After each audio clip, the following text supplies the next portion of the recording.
مہمان گرامی، حال میں موجود تمام صاحبان قلم کو آداب پیش کرتا ہوں۔ ظاہر بات ہے یہاں پر تمام حضرات صحافت کی میدان کے دگگج جن کو کہا جا سکتا ہے وہ موجود ہیں،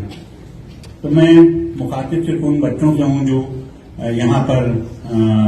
ایجوکیشن حاصل کر رہے ہیں، جو یہاں پر صحافت کی تعلیم حاصل کر رہے ہیں، کہ اگر آپ اس فیلڈ میں آنا چاہتے ہیں تو آپ کو صحافت صرف پیشے کے طور پر اختیار نہیں کرنا ہے، بلکہ آپ کو ایک دل سے اور اپنے ضمیر کو خوش رکھنے کے لیے اگر صحافت کرنا ہے تو آپ اس فیلڈ کو چنیں۔ میں 3 شعر پڑھتا ہوں، اب وہ آپ ہی لوگوں کی نظر ہیں کہ نہ تو دولت ہے نہ دینار و درہم رکھتے ہیں، نہ تو دولت ہے نہ دینار و درہم رکھتے ہیں، ہم تو اتنے میں ہی خوش ہیں کہ قلم رکھتے ہیں۔ نہ تو دولت ہے نہ دینار و درہم رکھتے ہیں، ہم تو اتنے میں ہی خوش ہیں کہ قلم رکھتے ہیں، بس انہی لوگوں کے ہاتھوں میں قلم گشتا ہے،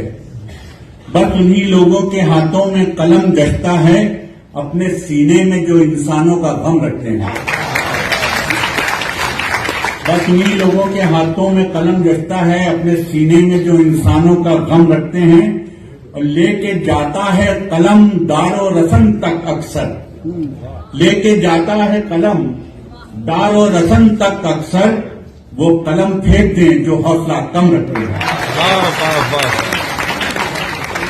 تو میرا یہ کہنے کا مقصد یہ تھا کہ یہ راہ بہت پرخطر ہے، بہت پریشانیوں سے بھری ہے، اور اردو کی صحافت میں آنا اور زیادہ مشکل ہے کیونکہ اس میں کافی